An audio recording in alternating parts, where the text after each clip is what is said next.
Hello everyone, welcome to my channel Alpha Knowledge Box. This is the science series for class 6. हम पढ़ रहे हैं NCERT class 6 science का chapter 15 air around us and this is the part 3 video of this chapter. इस video में 2 topics को discuss करेंगे। Number 1, how does oxygen become available to animals and plants living in water and land. इसे समझेंगे activity 5 and activity 6 के द्वारा। Second topic, how is the oxygen in the atmosphere replaced. Part 2 video में discuss किया था composition of air, जहाँ पर हमने देखा था एयर में नाइट्रोजन सबसे ज़्यादा यानी 78% होती है, ऑक्सीजन 20.9% होती है, और ये जो छोटा सा पार्ट दिख रहा है इनमें बहुत सारी गैसेस होती हैं जिसे यहाँ पर शो किया गया है। Other gases 0.17%, organ 0.9%, carbon dioxide 0.03%। इसके अलावा एयर में water vapour, dust and smoke के पार्टिकल्स होते हैं। अगर अभी तक आपने इस चैप्टर की पार्ट 1 और पार्ट 2 वीडियोस को नहीं देखा है तो उसकी लिंक आपको इसी वीडियो के डिस्क्रिप्शन बॉक्स में मिल जाएगी। सेकेंड वीडियो के लास्ट में एक क्वेश्चन था आपके लिए। Boojho is asking you why do you think the policeman in figure 15.8 is wearing a mask. Boojho आपसे क्वेश्चन कर रहा है कि 15.8 में ये जो पुलिसमैन है इसने मास्क क्यों पहन रखा है। इस फिगर में अभी आपने देखा था कि बहुत सारी गैसेस के साथ साथ एयर में डस्ट पार्टिकल्स और स्मोक के पार्टिकल्स होते हैं जो कि हमारी बॉडी के लिए बहुत ज़्यादा हार्मफुल हैं। ये स्मोक आने जाने वाली गाड़ियों से निकलता है जिसमें कार्बन मोनोऑक्साइड की क्वांटिटी बहुत अधिक होती है जो हमारी बॉडी के लिए बहुत हार्मफुल है। मेनली हमारे लंग्स और रेस्पिरेटरी सिस्टम पर ये बैड इफ़ेक्ट डालती है। इसीलिए इस पुलिसमैन ने इस मास्क को पहन रखा है जिससे ये अपनी बॉडी को प्रोटेक्ट कर सके। चलिए फर्स्ट टॉपिक को डिस्कस करते हैं। How does oxygen become available to animals and plants living in water and soil. यानी पानी और मिट्टी में रहने वाले जो भी एनिमल्स हैं उन्हें ऑक्सीजन कैसे मिलती है। चलिए इसे समझते हैं एक्टिविटी 5 के द्वारा। Take some water in a glass or metal container, heat it slowly on a tripod stand well before the water begin to boil. Look carefully at the inner surface of the container. Water में air present है या नहीं इसे समझने के लिए इस तरह से आपको एक कंटेनर लेना है और उसे आप गैस पर भी रख सकते हैं। ज़रूरी नहीं कि आपके पास ट्राइपॉड स्टैंड हो। और उस वाटर को आपको स्लोली यानी धीरे धीरे हीट करना है जैसा कि आपको इस वीडियो में दिखाई दे रहा है। जब वाटर बॉयल होने लगे तो उसके इनर सरफेस को आपको बहुत अच्छी तरह से केयरफुली ऑब्जर्व करना है। Do you see tiny bubbles on the inside. क्या आपको यहाँ पर बहुत छोटे छोटे से बबल्स दिखाई दे रहे हैं। These bubbles come from the air dissolve in water. इसमें जो आपको बबल्स दिखाई दे रहे हैं वो वाटर में डिजॉल्व एयर के हैं। When you heat the water to begin with the air dissolve in it escape. इस वीडियो में आप इसे ऑब्जर्व करें। जब वाटर को बॉयल किया जाता है तो उसमें डिज़ोल्व जो एयर होती है जिस तरह से वीडियो में आपको दिखाई दे रही है बबल्स के फॉर्म में बाहर आती है जिससे ये शो होता है कि वाटर में एयर डिज़ोल्व होती है। और जब हम वाटर को और ज़्यादा कंटिन्यू बॉयल करते हैं तो वो इटसेल्फ वाटर वेपर में कन्वर्ट हो जाती है। और इसी एयर का यूज़ वाटर में रहने वाले सभी एनिमल्स और सभी तरह के प्लांट्स के द्वारा किया जाता है। इस तरह से हमने देखा कि सभी वाटर में रहने वाले प्लांट्स और एनिमल्स यानी aquatic animals and aquatic plants को ऑक्सीजन वाटर से मिलती है। चलिए अब देखते हैं कि मिट्टी के अंदर सॉइल के अंदर रहने वाले एनिमल्स को ऑक्सीजन कहाँ से मिलती है। The organism that live in soil also need oxygen to respire. यानी उन्हें रेस्पिरेशन के लिए ऑक्सीजन की आवश्यकता होती है। How do you they get the air that need for respiration. यानी उन्हें एयर रेस्पिरेशन के लिए ऑक्सीजन रेस्पिरेशन के लिए कहाँ से मिलती है। इसे समझेंगे एक्टिविटी 6 के द्वारा। यानी सॉइल में एयर है या नहीं इसके लिए आपको take a lump of dry soil in a beaker और अ ग्लास। आपको एक बीकर में या फिर ग्लास में मिट्टी का एक लंप यानी ढेला यानी मिट्टी का बड़ा सा टुकड़ा लेना है। Add water to it and note what happens. Figure 15.11। Figure 15.11 की तरह इसमें इस तरह से आपको वाटर ऐड करना है और ऑब्जर्व करना है यहाँ पर क्या हो रहा है। Do you see bubbles coming out from soil. These bubbles indicate the presence of air in the soil. क्या आपको यहाँ पर बबल्स उठते हुए दिखाई दे रहे हैं? अगर उठते हुए दिखाई दे रहे हैं, इसका मतलब ये है कि मिट्टी में, सॉइल में एयर प्रेजेंट है। When the water is poured on the lump of soil, it displaces the air which is seen in the form of bubbles. जब इस तरह से वाटर मिट्टी के लंप पर डाला जाता है तो मिट्टी में जो एयर है वो डिस्प्लेस होकर के बबल्स के फॉर्म में हमें दिखाई देती है।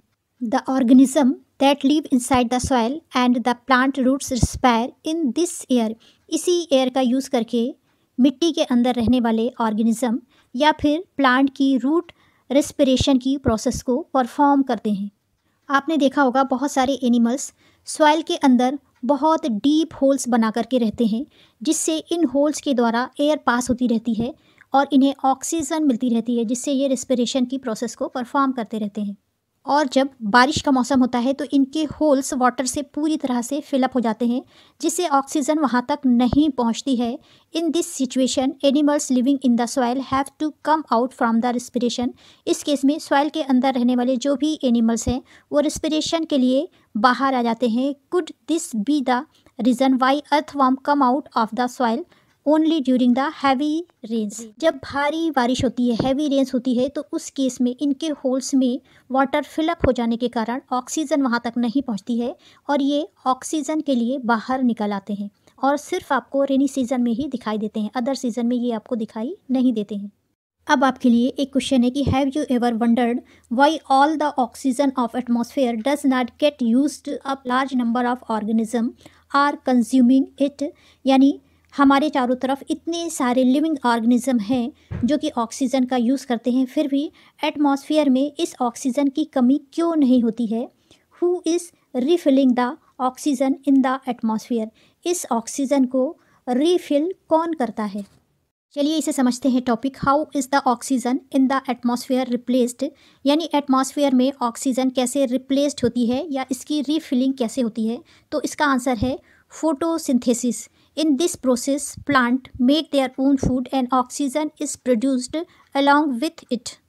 फोटोसिंथेसिस एक ऐसी प्रोसेस है जिसमें प्लांट अपना खुद का फूड बनाता है और ऑक्सीजन को रिलीज़ करता है। इसमें से कुछ ऑक्सीजन वो रेस्पिरेशन में यूज़ करता है, लेकिन उसके बदले में कहीं ज़्यादा ऑक्सीजन ये प्रोड्यूस करता है।